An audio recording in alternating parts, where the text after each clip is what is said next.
Bonjour, je m'appelle Axel et Silver me représente à Paris. Ça, c'est une longue histoire. De toute façon, je ne me prédestinais pas à devenir mannequin.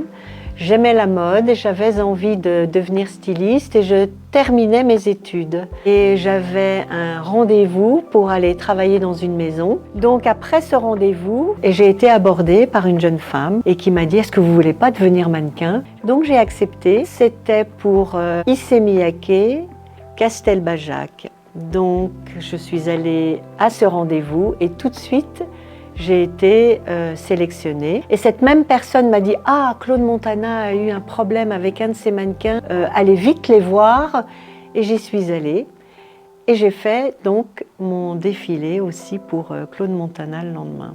Et je ne suis jamais devenue styliste.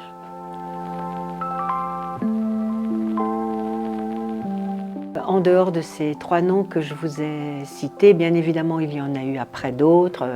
Christian Lacroix, Karl Lagerfeld, il y a eu beaucoup d'autres personnes, beaucoup d'autres créateurs, des photographes, Vogue, enfin bon, bref.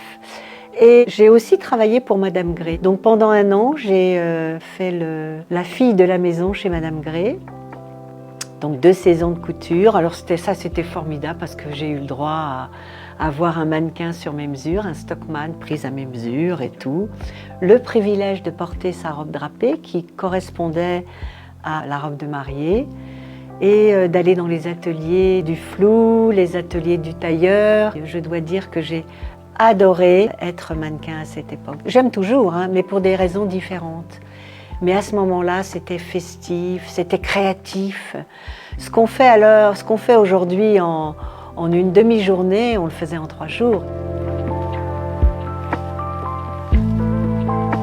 L'histoire, c'est que j'ai retrouvé un mannequin formidable, d'abord je vais la citer, qui s'appelle Sylvia Goebbels. Et Sylvia m'a dit « Mais tu sais, moi je suis Silver, tu devrais y aller, je vais parler de toi à Sylvie ». Et je suis allée voir Sylvie et je dois dire que ça m'a donné confiance en moi. Silver, c'est ma famille et j'adore cette agence. Je leur fais totalement confiance. Donc ça, c'est l'histoire d'Axel.